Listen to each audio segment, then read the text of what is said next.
News India 27 नव्या पिढीचं नवं माध्यम. सर्वप्रथम आज रंगपंचमी आहे आणि विशेषतः म्हणजे मुंबईला दुसऱ्या दिवशी होळीच्या दुसऱ्या दिवशीच कार्यक्रम असतो. पण नाशिकला आणि काही इतर ठिकाणी रंगपंचमीच्या दिवशी तुम्हाला सगळ्यांना शुभेच्छा देतो. एक आहे की मी मागेच तुम्हाला सांगितलं होतं की तिकिटासाठी माझा आग्रह नव्हता, मला तिकीट द्या, मागणी सुद्धा नव्हती.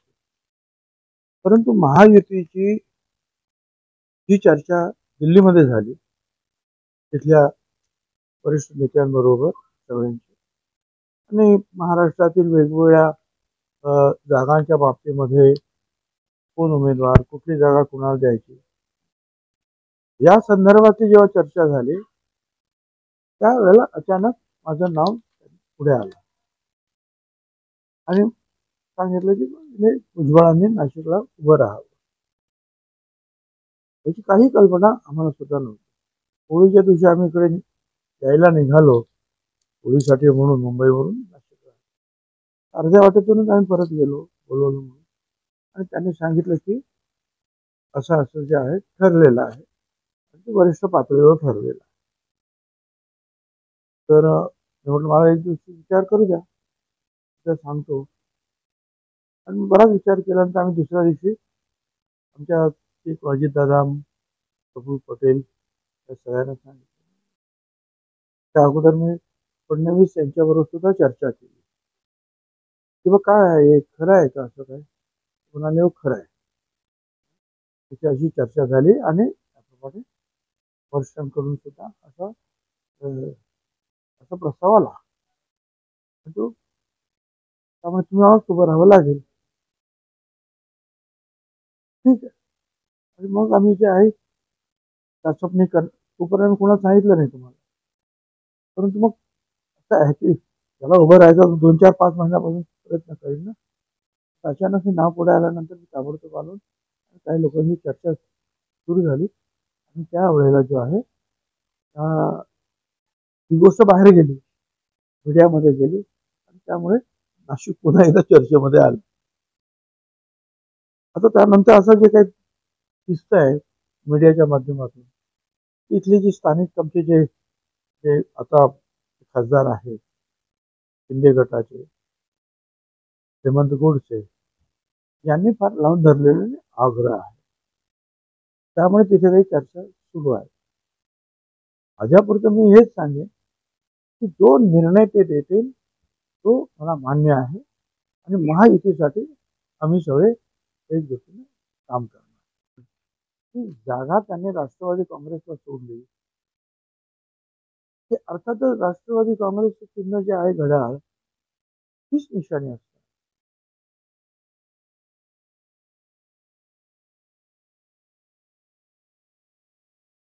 मला कळलं ते, आणि तो मीडियामध्ये सुद्धा आलं, वर्तमानपत्रामध्ये सुद्धा आलं, ते असं की मराठ्यांना विरोध करणाऱ्या छगन भुजबळला मतदान करू नका वगैरे, असं काही ना, असं गावबंदी अमुक तमुक पहिल्याप्रमाणे.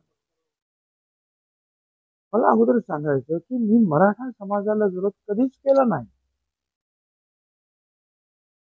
पृथ्वीराज चव्हाण यांनी कायदा आणला, नारायणराव राणे आयोगाच्या माध्यमातून मी सपोर्ट केला, त्यांना आरक्षण द्या. विरोधी पक्षात होतो, मुख्यमंत्री फडणवीसांनी आणला मराठा समाजाला आरक्षण, मी सपोर्ट केला. मी फक्त एवढंच म्हणालो की ओबीसी मध्ये अगोदर 374 जातीतून 54% जास्त लोक आहेत, जो गरीब आहेत, त्यांच्यामध्ये नको, वेगळं आरक्षण द्या. आणि त्याप्रमाणे वेगळ्या आरक्षणाचा जो प्रस्ताव आला तयार होऊन, तेव्हा पुन्हा मी त्यांना सपोर्ट केला आणि म्हटलं करा. आणि आता 10% जे आहे ते मराठा समाजाला वेगळं आरक्षण मिळालंय. मी ओबीसी मध्ये तर कुणाच्याच इतर आरक्षणामध्ये वाटा करू नका, वेगळं घ्या, त्याच्यासाठी पूर्ण प्रयत्न. आता ही माझी चूक आहे तर मी ती चूक केली, याचा अर्थ मी मराठा समाजाला विरोध नाही केला. मराठा समाजाला वेगळं आरक्षण दिलेलं आहे. तर तुम्ही असे का बोर्ड लावतात, मला काही कळलं नाही. आधी सगळ्यांना सांगणं आहे, मराठा समाजाच्या कार्यकर्त्यांना, नेत्यांना, सगळ्यांना काय निवडणुकीच्या पद्धतीनं होऊ द्या. आता काही दिवसापूर्वी वर्तमानपत्रात आणि मीडियामध्ये हे आलं की बीजेपीच्या ज्या उमेदवार म्हणजे महायुतीच्या उमेदवार पंकजाताई मुंडे ह्या कुठे गावात गेल्यात, एक दोन ठिकाणी तिथे सुद्धा मराठा समाजाच्या कार्यकर्त्यांनी त्यांना अडवलं. अरे, त्याचा विचार काहीच बोलल्या नव्हत्या ना. त्या कुठच्या मिटिंगमध्ये भाषण केलं त्यांनी, त्या मराठ्यांच्या विरुद्ध ते बोलल्या, काहीच बोललेलं नाहीत ना त्या. भुजबळांना बोललं समजू शकले, अरे पण त्या काहीच बोलल्या ना, मग त्यांना का विरोध करता तुम्ही? हे चूक नाही, वंजारी समाजाचे आहेत म्हणून कशासाठी? पर ते तर ते पर सोलापूरमध्ये मी त्या प्रणिताई शिंदे त्या मागासवर्गीय त्या कधी बोलल्या या संदर्भामध्ये मराठा समाजाला आरक्षण देऊ नका किंवा आणखी हे जे काही मी जे काय बोलत होतो किंवा जरांगे काय बोलत, कधीतरी त्या संदर्भामध्ये त्या काही बोलल्या का? मग त्यांना सुद्धा मराठा समाजाच्या काही गावांमध्ये यायचं नाही, तुम्ही कुठे होता वगैरे, म्हणजे काय दलित समाजाचे म्हणून दलित समाजाच्या कॅन्डिडेटने उभं राहायचं नाही, वंजारी समाजाच्या कॅन्डिडेटने उभं राहायचं नाही, माळी समाजाच्या कॅन्डिडेटने उभं राहायचं नाही, ओबीसीच्या कुठल्याच कॅन्डिडेटने उभं राहायचं नाही, भटक्या मग त्यांनी उभं राहायचं नाही, असं काही आहे का? ते तरी सांगा. शांत राहू, मग काय करणार? यातून जे मला एवढंच सांगायचं आहे की असे बोर्ड्स असतील किंवा अशा रीतीचा जर विरोध असेल तर याच्यामध्ये मला स्पष्टपणे सांगायचं, मराठा समाजाचा मराठा समाजाचं नुकसान होणार आहे. कारण हाच विचार मग सर्व दूर महाराष्ट्रामध्ये इतर समाजाने जर करायला लागले तर चांगल्या चांगल्या मराठा उमेदवार असू शकतात, त्यांना सुद्धा उगीच विरोधाला सुरुवात होईल. तर कृपया या मार्गाने आपण जायचं काही कारण नाही. निवडणुका नेहमीच्या पद्धतीने होऊ द्या. नाशिकची सुद्धा निवडणूक अशीच होऊ द्या. मी तर हेच सांगणार आहे की देशाचा आणि नाशिकचा विकास याला तुम्ही मतदान करा, जातीपातीवर कसं मतदान करता?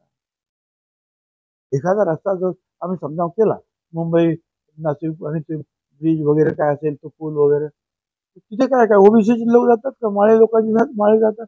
अरे सगळ्यांसाठी आहे ते विकास, हा सगळ्यांसाठी आहे, तो मराठा समाजासाठी आहे, तो सगळ्यांसाठी.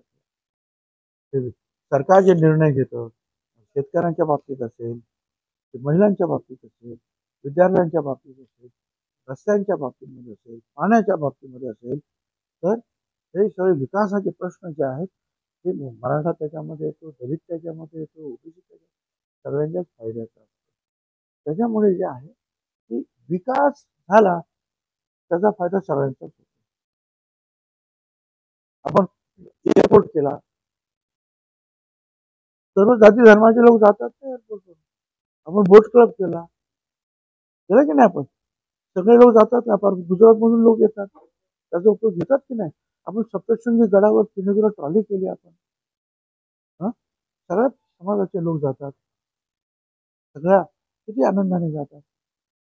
हे अशा अनेक ज्या गोष्टी जे आपण सगळे केल्या आहेत, रस्त्याच्या केल्या असतील किंवा देवस्थानाच्या केल्या असतील, इतर काही केल्या असतील, त्याचा फायदा शेवटी सगळ्यांना होतो. म्हणून आपण विकासाची कास धरूया. मग नाशिकचा विकास असेल, महाराष्ट्राचा विकास, तर देशाचा विकास. देशाचा विकास कोण करत आहे ते सुद्धा बघा ना. सगळेच म्हणताय किंवा मोदी साहेब बसलेले आहेत आणि त्या माध्यमातून जे आहे विकासाची पावलं हळूहळू पुढे पडतात चांगल्या पद्धतीने अनेक गोष्टीमध्ये.